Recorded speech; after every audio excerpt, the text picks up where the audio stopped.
La surprise, la surprise, un petit react inattendu de certains commentaires et je voulais vous parler également un peu de l'avenir de la chaîne parce qu'il y a des projets, bah bien sûr qu'il y a toujours des projets, voilà, d'autant que j'ai ramené certaines personnes dessus, il y a certains nouveaux qui sont arrivés, qui apprécient la nouvelle ligne. Et je vais en parler évidemment, voilà, moi je pense à vous, voilà. Moi je veux vous servir de la nourriture de qualité qui puisse alimenter vos petites cellules grises, voilà monsieur, moi je pense à la vraie francité, à l'esthétique et à la qualité culturelle, voilà, il faut le savoir, voilà. Donc on va un peu jeter un œil sur les derniers coms qui sont arrivés chez moi de la dernière vidéo qui a remarquablement bidé, aux grandes dames de certains dont on va parler un petit peu. Et là, il y a un canard qui va repartir boiteux, ça je peux vous le dire, parce que il y en a, ils commencent à me connaître. Et ceux qui me connaissent en vrai, dans le vrai monde, savent que j'ai un caractère de merde. Pas que je sois quelqu'un de méchant, d'accord ? Pas que je sois quelqu'un, on va dire, de véhément. Par contre, je me laisse pas marcher dessus. Et quand je suis victime d'une injustice et le sentiment d'injustice, je vais pas me faire un Calimero ou quoi, mais c'est objectif ce que je vais dire. C'est quelque chose que je ressens, on va dire, que j'expérimente depuis que je suis enfant dans diverses situations, que ça soit côté social ou, quand je dis social, je vais dire le statut socio-économique, socio-culturel ou autre. Bah, je le prends très mal. Je le prends très mal, je réponds, et en général, je fais fermer la gueule de l'intéressé qui se rend compte qu'il a eu des remarques extrêmement déplacées, tu vois. Et là, on va pouvoir en parler un petit peu. Alors, je vais ouvrir mes commentaires pour qu'on voit ça tranquillement. Voilà. Donc là, je vais faire aussi un peu de pub pour un très bon navigateur. Voilà, c'est un navigateur qui va vous couper de toutes les pubs de merde. Pléonasme d'ailleurs, pub de merde. Un vrai anticapitaliste déteste la pub. Qui pourrissent la navigation sur YouTube, c'est Adblock. Adblock a sorti un navigateur et les gens ne le connaissent pas en fait, j'ai remarqué. Et ben Adblock il fait bien le taf. Parce que moi il y a de ça une semaine, j'utilisais Chrome et j'ai un Adblock pour YouTube. Et ben YouTube voulait pas. Voilà, il voulait que je regarde ces pubs de merde pour débiles mentaux qui coûtent des millions et des millions de dollars, tu vois. Pour financer, je refuse de financer. Est-ce que les gens me financent ? Moi non, bah voilà, je refuse de financer, c'est tout. Et je me suis dit ça va pas se passer comme ça en fait. J'ai fait quelques petites recherches, alors là je me suis un peu énervé et j'ai trouvé qu'Adblock avait un lecteur en fait également pour ordi. Je pensais que c'était que pour téléphone parce que j'utilise Adblock depuis assez longtemps. Et il se trouve que bah, ça marche plutôt pas mal. Donc bah, s'il y en a qui sont ulcérés par la pub de merde et qui veulent pas se faire enculer par YouTube à payer je sais pas combien par mois alors qu'avant c'était gratuit, ça l'a toujours été, je vois pas pourquoi ça arrêterait, il n'y a pas de raison, on paye déjà assez comme ça sur tous les gens qui ont des petits revenus. Bah c'est une option Adblock, voilà, Adblock Browser ça s'appelle. Et là, on va partir un peu du bas. Là, j'ai justement l'ami Aveyronnais, le vrai Aveyronnais, parce que vous savez, il y a les Aveyronnais de synthèse qui ont des gueules de Benzema et qui vous disent qu'il n'y a pas de saucisson en Pologne, donc il faut pas. Et il y a les vrais Aveyronnais, voilà. Et là, nous avons l'Aveyronnais originel, voilà, qui commente toujours, voilà, qui est un excellent ami. Et on va parler un peu du francique. Alors, le francique, pour que vous sachiez, à l'heure actuelle, ça désigne autre chose. On parle de francique mosellan. C'est circonscrit une zone géographique relativement germanophone à 80%, qui est alors une partie de la Moselle, une partie de l'Alsace, pas la Lorraine. La Lorraine, c'est romanophone depuis le début quasiment, quoi. Une partie de la Sarre, voilà, donc la région mitoyenne à l'Alsace, en Allemagne, et également une partie de la Belgique. Voilà, c'est juste pour vous sachiez un peu le francique mosellan où ça se parle, enfin où ça se parlait, parce que c'est moins vrai à l'heure actuelle, notamment dû à la standardification due aux différentes zones d'influence politique, quoi. Mais c'est la descendante de la langue que parlaient Charlemagne et Clovis. Je trouve ça assez stylé quand même. Et c'est quoi les langues les plus proches du francique mosellan à l'heure actuelle ? Il y a le néerlandais, il y a l'allemand. Voilà, tout simplement. Il y a le francique luxembourgeois aussi, qui est une variante, on va dire, du francique mosellan. Mais ouais, voilà, ce sont des langues assez proches pour que vous sachiez. Donc ça, c'est le petit point, on va dire, un peu linguisticos supplémentaire. Et là, maintenant, je voulais un peu parler de l'appréciation que font certains, et notamment Lou Blanc, qui est un très fidèle contributeur, mais il me met un truc très pertinent, que c'est inadmissible que ça bide comme ça.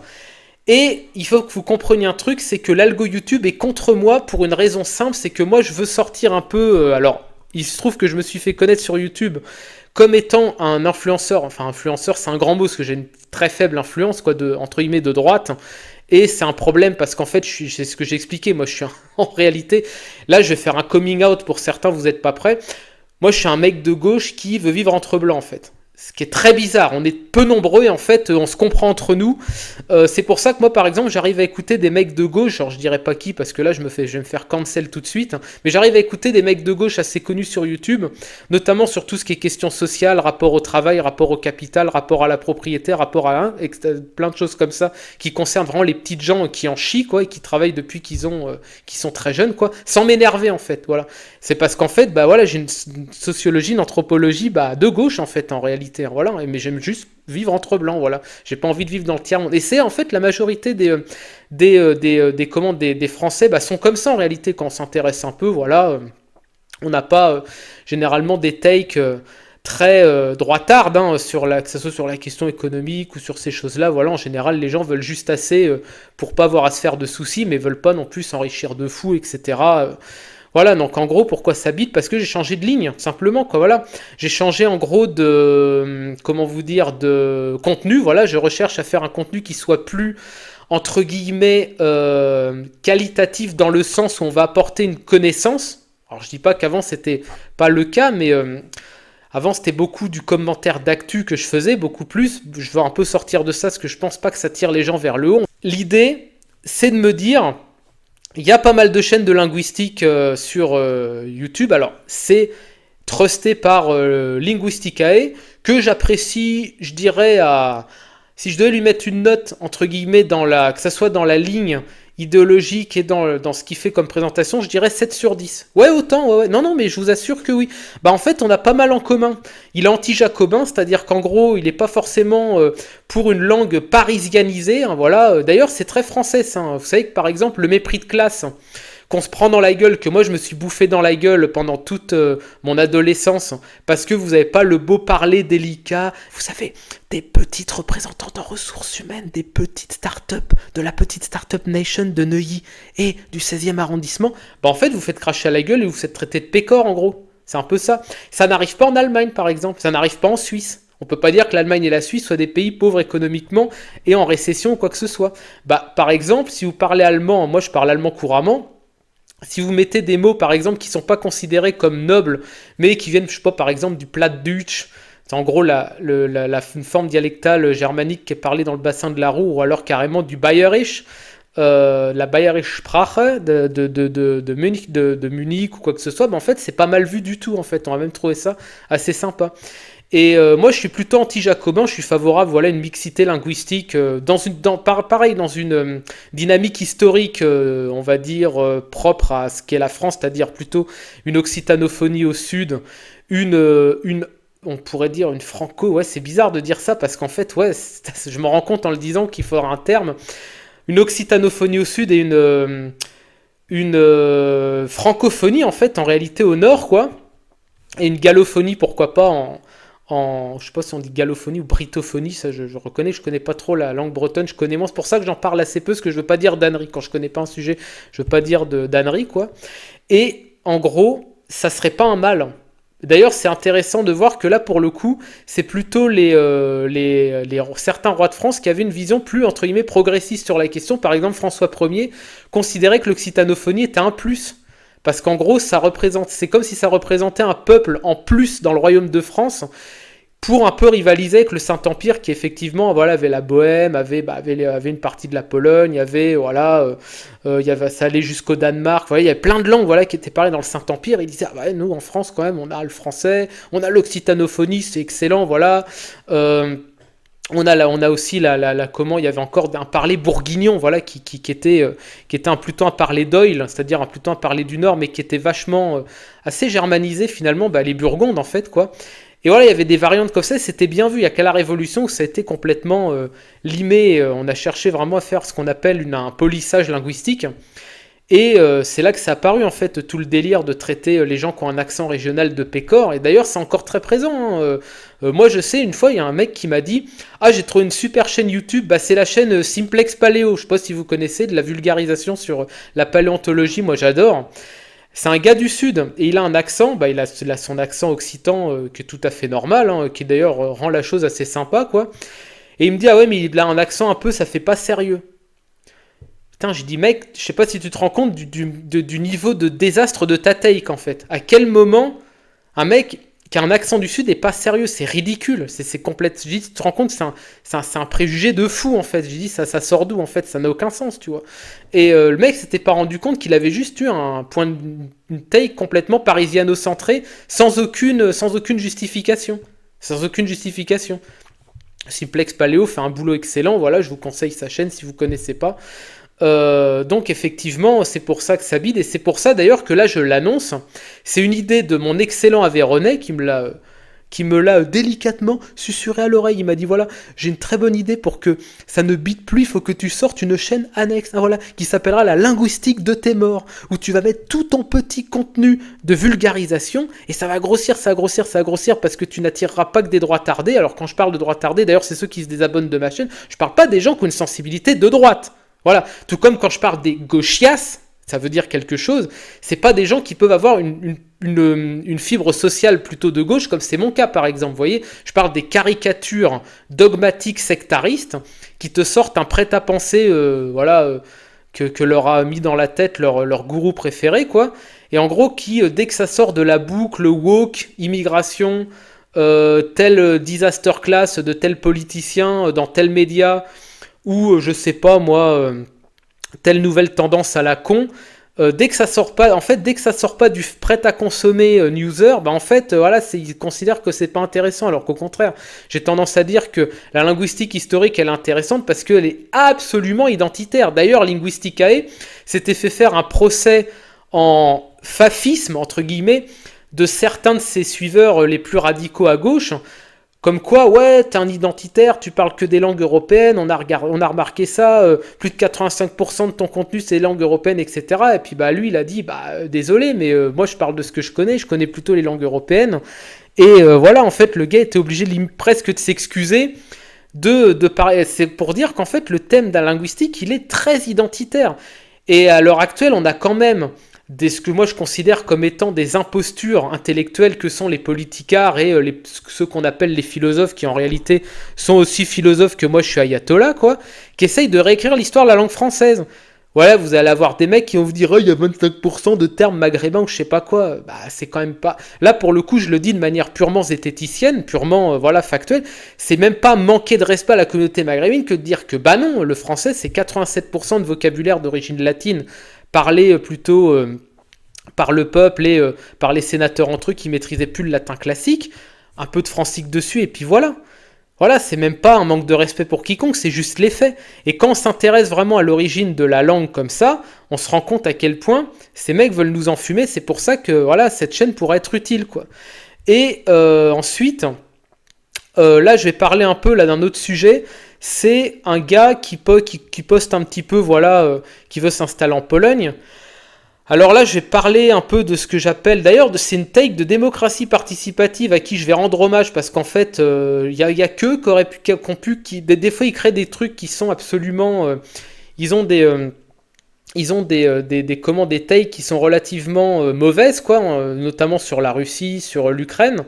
Par contre, sur la question sociale, ils sont relativement basés, quoi, c'est-à-dire ils sont plutôt, entre guillemets, plutôt à gauche, quoi. La droite PIB, c'est un concept qu'ils ont créé, qui est très bon, que je reprends à mon compte, hein, voilà, en les citant bien évidemment parce qu'ils en sont les initiateurs. Bah, en gros, la droite PIB, qui est présente dans à peu près tous les pays européens, bah, elle est plus intéressée par le profit, le fric et le capitalisme que par la blanchité du continent, en fait. Et moi, j'ai une hypothèse qui se vérifiera ou non, mais moi je pense, et on va dire, il y a pas mal d'éléments qui me font dire qu'en gros, l'arrêt de l'immigration qui aura lieu, ça aura lieu pour diverses raisons, notamment pour des raisons sécuritaires, même pour des raisons économiques, enfin ça aura lieu, bah ça viendra pas de la droite. Ça ne viendra pas parce qu'elle est trop assoiffée de fric. La bourgeoisie de droite, que ça soit les PDG, que ça soit les Bernard Arnault, que ça soit ces mecs-là, les Bolloré, et même vous allez même en Pologne, hein, vous avez les équivalents, vous avez des équivalents en Allemagne, dans tous les pays européens. Et non, ce ne sont pas des juifs, hein, voilà, j'avertis parce que voilà, t'as toujours l'antisémite de merde là, enfin, tu peux avoir une critique, mais raisonnée, tu vois, d'une certaine, en plus, communauté juive, il n'y a pas de problème. Mais comme il faut critiquer les autres communautés, tu vois. Non, c'est la bourgeoisie, elle se copte entre elles, elle peut être indienne, elle peut être blanche, elle peut être juive, elle peut être même d'ailleurs orientale, elle peut être, je sais pas moi, elle peut être de américaine, voilà. Ils se coptent entre eux, et en fait, voilà, le seul intérêt, c'est le profit. Et quand tu regardes au profit, bah, en gros, l'idéal, c'est d'employer des gens qui n'ont pas forcément beaucoup de notions sur la dignité pour les payer très bas, pour venir faire des jobs, des jobs de merde, en fait, quoi, voilà. Parce qu'ils veulent pas payer décemment. Voilà, il y a une volonté de ne pas payer décemment les gens. Et non, c'est pas qu'une question de charge de l'État, parce que tu as aussi ce discours-là. C'est pas parce que tu baisses les charges que, de manière automatique, magique et, humaniste, le patron va t'augmenter. Hein. Ceux qui sont un peu dans l'outil de production et dans le monde réel savent que ça marche pas comme ça, tu vois. Non, moi je le dis de manière la plus chaste possible. Le patronat européen va devoir être maté par la force. Concrètement, s'il y a des racial traîtres, ce sont eux les premiers. Voilà, à la fois social traître et racial traître. Donc moi en gros, voilà, j'ai répondu qu'effectivement, bosser à l'heure actuelle en Pologne, bah en fait, ils ont revu les salaires à la baisse et les apparts coûtent plus cher. C'est un cocktail de merde. Et je pense que ça va péter très prochainement parce qu'en gros, là, il y a une grogne globale en Pologne qui commence à monter. Pas qu'en Pologne, mais en Pologne, c'est vraiment très visible ce problème-là, quoi. Et je pense que ça va bientôt péter parce qu'il y en a plein le cul. Clairement, il y en a juste plein le cul, quoi. Toi, tu bosses, tu payes. T'as les ultra riches, ils bossent pas, ils payent pas. Et ils ont jamais planté un clou de leur vie. Ils sont encore jeunes à 50 ans, quoi. Enfin, vraiment, là, il y a vraiment un gros souci de ce côté-là. Et là, maintenant, on va parler de notre petit canard boiteux. J'ai reçu par un contact que je ne dévoilerai pas. Bah non, tu sais bien, je suis immensément bon. Quand même, je vais pas le nommer. Bah non, je vais pas le nommer. Là, je peux juste vous dire que c'est un mec qui a... C'est pas une critique, hein, c'est une information factuelle qui a...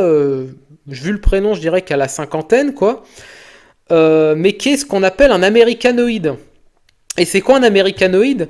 Un américanoïde, en fait, c'est un enfant de 8 ans dans un corps d'adulte, voilà, qui a besoin d'être diverti. Ah voilà, il lui faut des gros projecteurs, des gros effets spéciaux à je sais pas combien de milliers d'euros dans une vidéo YouTube. Ah voilà, et il faut que son cerveau soit en éveil permanent. Hein. Voilà, il lui faut son sucre, il lui faut sa dopamine, monsieur. Voilà, sa dopamine.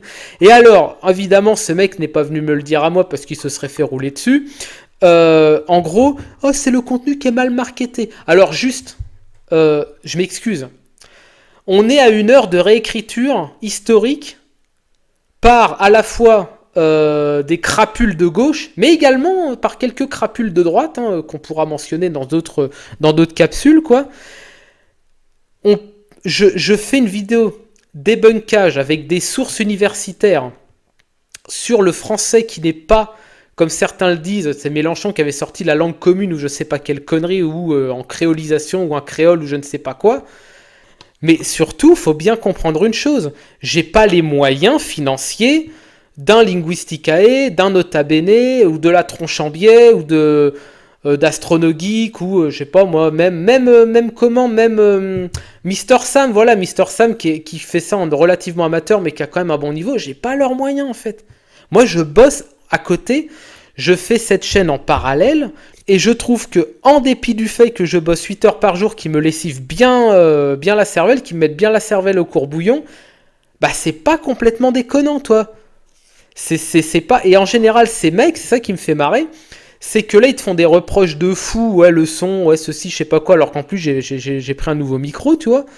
Ils vont aller suivre des tocards finis expatriés qui se filment en marchant. Alors, ils ont pas de micro, hein. Ils ont pas de cadre. C'est un foutage de gueule, là, pour le coup, intégral, tu vois. on entend le gravier qui crie sous leurs semelles, et alors là, tu vas voir les mecs, les mêmes, hein, qui t'insultent, enfin, même d'ailleurs, qui ne viennent pas te le dire, qui disent, oh, de toute façon, c'est un tocard, il sait pas marketer, ou je sais pas, déjà marketer, c'est marketer, l'américanoïde. Les mêmes, tu les vois sous des commentaires de vidéos de merde faites avec les pieds en disant, ouais, ton sujet, il est bon. Et pourquoi, en fait? C'est quoi le cœur du truc? Bah, c'est que ça parle de wokisme, ça parle d'immigration, ça parle de relations hommes-femmes, c'est des vidéos masculines de merde pour crétins décérébrés, pour gros beaufs en fait. Et alors là, jamais le mec va faire un reproche sur le son qui pourra être pourri sur l'image, qui sera en... Je sais plus comment c'est les référentiels de quantification d'image, mais on aura une image littéralement des années 2000 quoi. Ah bah là, ça va aller parce qu'en gros, il va tout pardonner parce qu'en gros, c'est un sujet qui va être facile à consommer, tu vois. C'est à mourir de rire. Et c'est ces mecs qui viennent te faire, en général, et d'ailleurs, il faut comprendre un truc, ça, les gens qui créent quelque chose, voilà, qui sont dans la création, ils savent la difficulté que c'est quand t'as peu de moyens. Ils le savent, voilà, ils le savent que c'est objectivement compliqué, tu vois. Par contre, les gens qui ne créent pas, qui sont juste des consommateurs, eh ben ils sont extrêmement méchants et injustes et exigeants sur à peu près tout, tu vois, ils vont rien te laisser passer. Tu varies d'un petit peu, hop, le mec il se désabonne. J'ai les droits tardés, ils se sont désabonnés moi déjà là. Et moi ce qui me fait chier, c'est que l'algo ne me met pas en avant et que je chope pas de nouveaux abonnés. Donc c'est pour ça que je demande à ceux qui me soutiennent, et je sais que c'est quand même encore la majorité, voilà, j'ai eu des abonnements mais j'ai pas eu masse de désabonnements. Et ben c'est de faire circuler, voilà, puis de relancer un peu, voilà, certains canaux et de dire alors tu vas le partager le gratin un petit peu là parce que quand même il a besoin de soutien, il sort les doigts et tout, il nous fait du bon, voilà, de la bonne vulga sur les langues, etc. C'est quand même pas déconnant. C'est le seul en plus un peu sur ce créneau à la fois sans biais gauchisant. Et en se tenant aux faits, voilà, en mettant des sources universitaires et tout, voilà, faut que ça buzz un petit peu parce que quand même, y a rien qui justifie de faire des scores comme j'ai fait, c'est n'importe quoi, voilà. Et le truc aussi que je voulais dire, c'est que les gens qui créent savent la difficulté que c'est et sont souvent en général d'ailleurs plutôt bon public. Et là, j'en veux une preuve. Vous allez me dire, oh, mais c'est quoi tes preuves? Mais je vais vous montrer. Qui c'est qui est venu sur ma chaîne? Et alors là, il faut, les gars, qu'on lui réserve un accueil digne de ce nom. Radioactif. C'est quoi Radioactif?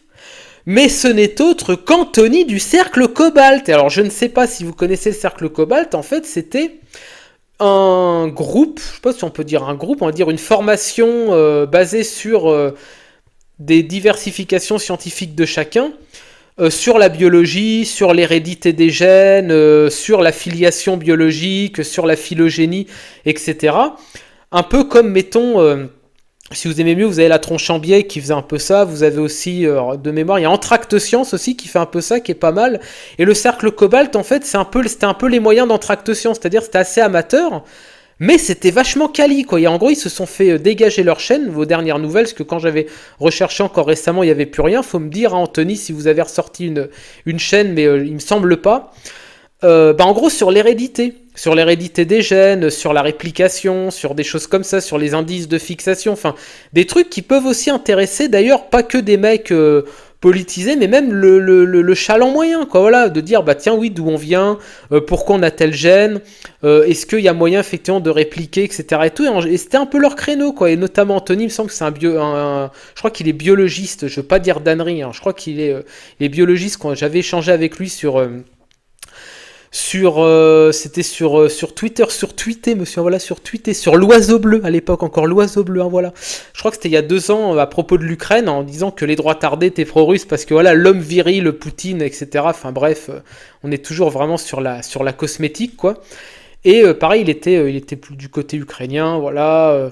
Et effectivement, donc voilà, lui, comme lui il crée, en gros voilà, il va mettre un petit commentaire sympa comme ça, tu vois, d'encouragement. C'est là que tu vois, en fait, c'est un biais d'ailleurs, ça s'appelle le biais Dunning-Kruger. Je sais pas si vous connaissez le biais Dunning-Kruger. C'est moins vous êtes expert dans un sujet, plus vous avez la gueule grande ouverte, en gros. Vous savez, par exemple, les gens, d'ailleurs, il y a beaucoup de takes merdiques comme ça sur la linguistique, où les gens, en fait, ils croient tenir une petite connaissance. Et il l'extrapole sur toute la langue. Vous en avez un exemple comme ça, c'est l'accent circonflexe. Bah, allez, je vous le donne celui-là, je vous le donne, vous pourrez le replacer. L'accent circonflexe, vous avez beaucoup de gens qui vont dire mais en gros, l'accent circonflexe, c'est quand il y avait un S juste avant. Pas forcément. Pas forcément. Et il y a pas mal de contre-exemples de ça. Par exemple, vous prenez le mot âme. Vous savez, l'âme, l'esprit, quoi, qui s'écrit A accent circonflexe M-E. Eh ben, ça s'est jamais écrit asthme en ancien français, mais ça vient de anima. Et comme le i était court, eh ben en gros, ça fait que c'était prononcé anma. Et comme c'était vocal et comme le a était nasalisé, ça se prononçait anma. Et donc, vu que c'était nasalisé, faut suivre. Hein. La voyelle était longue, et comme elle était longue, elle a pris un accent. Voilà, c'est pas parce qu'il y avait un S. Et j'ai un autre exemple comme ça, c'est infâme. Infâme, c'est intéressant pourquoi ? Parce que ça vient de fama en latin qui veut dire la réputation d'une personne. Et l'idée c'est que vous avez plein de dérivés. Fameux, quand on dit que quelque chose est fameux, c'est quelque chose qui a une bonne réputation. Si vous dites par exemple ça c'est un restaurant qui est assez fameux, et ben voilà, c'est un restaurant où on mange bien, voilà, on est bien servi, il y a une bonne ambiance, voilà, c'est cool quoi. Et de la même manière, vous avez diffamé. Diffamer, c'est retirer la réputation de quelqu'un, salir la réputation, ôter la réputation. Ça vient de la diffamer. Voilà. Et bah dans diffamer et dans fameux, vous n'avez pas d'accent sur le A. Pourtant, ça vient de fama, tout pareil. Et fama, d'ailleurs, c'est pareil. Il n'y a pas de S, il n'y a rien. C'est juste F-A-M-A, quoi. Et bah pourquoi infâme, il y a un accent ? Et bah il n'y a pas de raison, en fait. Mais c'est véridique. Il n'y a aucune raison à ce truc-là. Et il y a pas mal de cas, comme ça. Et c'est ça que je voulais dire. Je vais créer une autre chaîne en parallèle de la linguistique, du Grattard. Ça sera la linguistique de tes morts. Je vais remettre en ligne toutes les vidéos que j'ai faites. Alors je les ai laissées aussi temporairement sur la chaîne du Grattard parce qu'il y a quand même eu un trafic et j'ai pas envie que ce trafic se perde. Et le Grattard, en gros, je réduirai ça. Alors non, je vais pas dire je réduirai ça parce qu'en réalité, déjà ce que je fais là, ça va être un peu ce format-là. Alors avec une webcam. Il faudra que j'achète une webcam aussi pour que l'image soit meilleure parce que là par contre je sais que c'est pas top.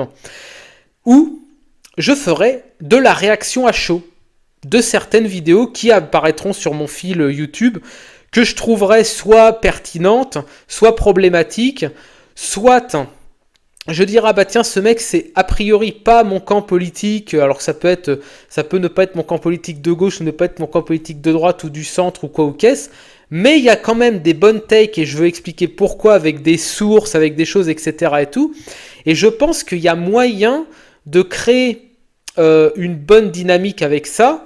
D'ailleurs, là, il va y avoir une vidéo que je vais essayer de sortir. Normalement, ça devrait y arriver. Parce que j'ai une semaine qui est chargée de fou. Mais alors vraiment de fou, mais comme vraiment dingo, quoi, cette semaine. Donc, en fait, voilà, il y a pas mal de choses à faire. Et c'est assez complexe.